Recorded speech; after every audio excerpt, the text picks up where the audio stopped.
दुर्भाग्य हमारे देश का यह है कि जो मीडिया को चौथे स्तंभ को ये काम करना चाहिए था, इन मुद्दों पर बहस करानी चाहिए थी, उन मुद्दों को जनता के बीच में पहुंचाना चाहिए था। हमारा दुर्भाग्य है आज ये कि वो मीडिया चौथा स्तंभ ये काम नहीं कर रहा है। वो एक तरफा काम करके, आप टीवी खोल के देखिए, सुबह से शाम तक योरी मोदी जी के अलावा कोई दिखाई नहीं देता। कहीं ये मुद्दे नहीं है, मुद्दे भटकाए जाते हैं, मुद्दों को कहीं राम मंदिर, कहीं फला और चीजों को धर्म के नाम पे भटकाया जा रहा है। ये मुद्दे निश्चित तौर से इस देश में है और इन मुद्दों पर अगर अब बात की जाए तो भारतीय जनता पार्टी की मुझे लगता है पूरे हिंदुस्तान में 50 सीट भी नहीं आएगी और इन मुद्दों पे चुनाव हो जाएगा। ये नगीना लोकसभा है और यहाँ बहुजन समाज पार्टी का बहुत समय से जो है रुतबा रहा है। तो यहाँ के जो लोग हैं, यहाँ के लोगों का बहुजन समाज पार्टी से बड़ा लगाव है। कुछ भी हो जाए वो इस मान सम्मान गरिमा को बना के रखेंगे और जहाँ हम लोगों की बात है, हम लोग प्रयास कर रहे हैं कि बहुजन समाज पार्टी को यहाँ पे उसी वजूद के साथ जिंदा रखा जाए। हर युवक की एक विचारधारा होती है, एक तो समाज को जोड़ के चलने की विचारधारा होती है जो चंद्रशेखर के अंदर नहीं है। नमस्कार, आदाब, बहुत बहुत स्वागत है आप सभी का। डीबी लाइव देख रहे हैं आप। मैं हूं आपके साथ बुशरा खानम फहद। इस वक्त हम नगीना लोकसभा सीट पर मौजूद हैं। यहां पर जनता का मिजाज हम जान रहे हैं, उनसे हम ये जानने की कोशिश कर रहे हैं कि किन मुद्दों पर वो वोट कर रहे हैं। अभी कुछ देर पहले यहां पर इंडिया गठबंधन के जो कैंडिडेट हैं उनके सपोर्ट में यहां पर अभी पब्लिक मीटिंग थी और अगर आप यहां पर देखेंगे तो तमाम लोग यहां पर इकट्ठा है। एक बार मैं कहूंगी कि फारूक से कि वो ये दिखाएं कि पब्लिक मीटिंग खत्म हुई है और उसके बाद तमाम लोग यहाँ पर हैं। जी देखें आप, चारों तरफ लोग यहाँ पर मौजूद हैं और उन लोगों के बीच में फिलहाल मेरे साथ मनोज कुमार पारस जी हैं जो कि नगीना से विधायक हैं, समाजवादी पार्टी के, वो यहाँ पर मौजूद हैं। और जो मनोज कुमार जो यहाँ से एमपी का इलेक्शन जो लड़ रहे हैं, उनकी जाहिर सी बात है हक में वो यहाँ पर सभा करने के लिए आए थे। मनोज जी, बहुत बहुत स्वागत है आपका। सर्वप्रथम मेरा सभी दर्शकों को नमस्कार, आदाब, सत श्री अकाल, जय भीम। आप मुझे ये बताइए, ये इलेक्शन आपके लिए कितना मुश्किल, कितना आसान, खासतौर पे नगीना का? देखिए, ये इलेक्शन बहुत आसान है और ये आसान इसलिए है कि हमारे लोकसभा क्षेत्र नहीं, पूरे हिंदुस्तान और खासतौर से उत्तर प्रदेश के लोग ये बात समझ रहे हैं कि आज इस सरकार में किसान, नौजवान, मजदूर, दलित, पिछड़ा, अगड़ा, अल्पसंख्यक, मुस्लिम, हर कोई परेशान है। कोई ऐसा नहीं है जो खुश इस सरकार से हो। तो और इसी को लेकर के भारतीय जनता पार्टी बहुत परेशान है।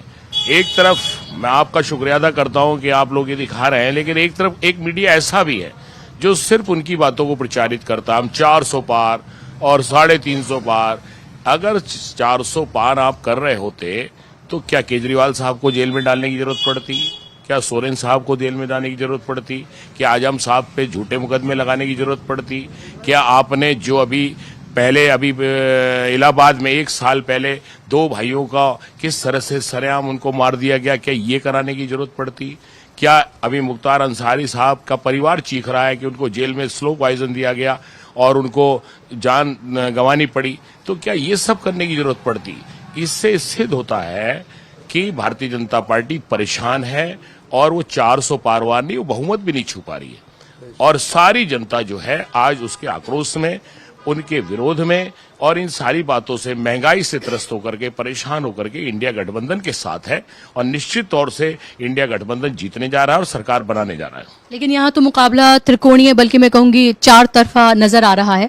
चंद्रशेखर आजाद की अगर हम बात करें तो वो भी लग रहा है कि बहुत मजबूती से मुकाबले में है और मैंने खासतौर पर यहाँ आसपास के युवाओं से जब मैं बात कर रही थी तो उनका रुझान अच्छा खासा चंद्रशेखर की तरफ है। आपको नहीं लगता कि अगर चंद्रशेखर आजाद यहाँ से कैंडिडेट होते तो लड़ाई एक तरफा होती, अगर इंडिया गठबंधन के कैंडिडेट होते तो? देखिए, हम निश्चित तौर से इस बात को कह सकते हैं, हमारे नेता माननीय अखिलेश यादव जी ने उनसे कहा कि आप समाजवादी पार्टी के सिंबल पे चुनाव लड़िए, हम आपके साथ हैं।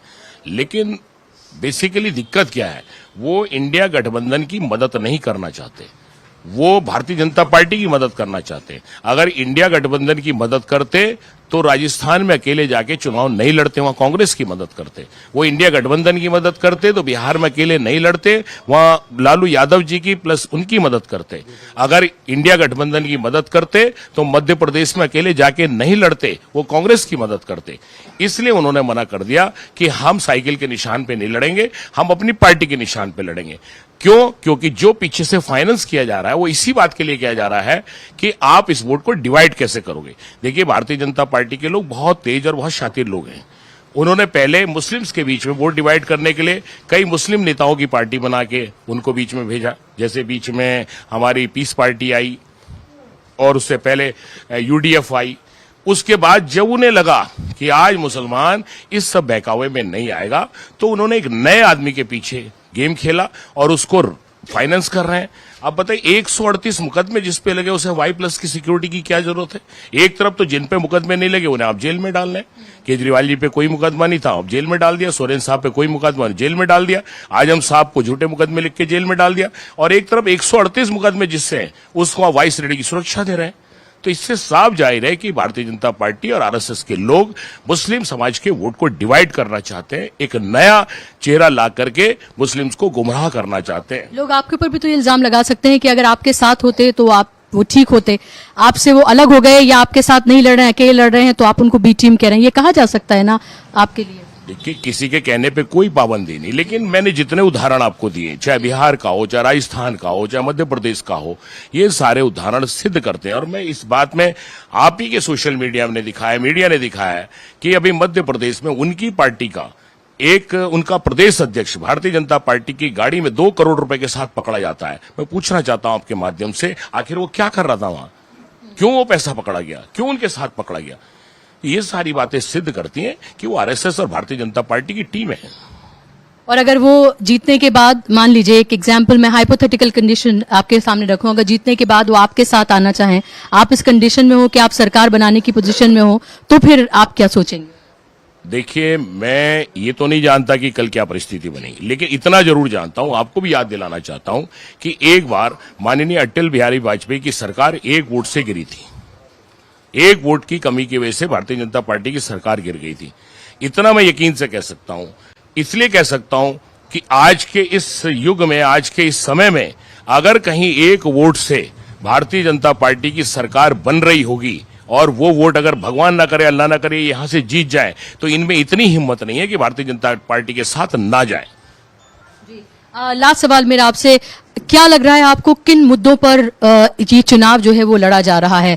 क्या जातीय मुद्दे, लोकल मुद्दे हावी हो रहे हैं, या फिर आपने अपना घोषणा पत्र जारी किया है, कांग्रेस ने भी अपना घोषणा पत्र जारी किया है, क्या वो जनता के बीच तक पहुंच रहा है? क्या महंगाई, बेरोजगारी, भ्रष्टाचार, इलेक्टोरल बॉन्ड का मुद्दा, जिस तरह से एजेंसीज का दुरुपयोग किया जा रहा है, क्या ये भी कोई मुद्दे हैं, या ये फिर सिर्फ हमें टीवी पर या फिर दिल्ली में बैठे लोगों को ही ये अपनी तरफ खींचते हैं?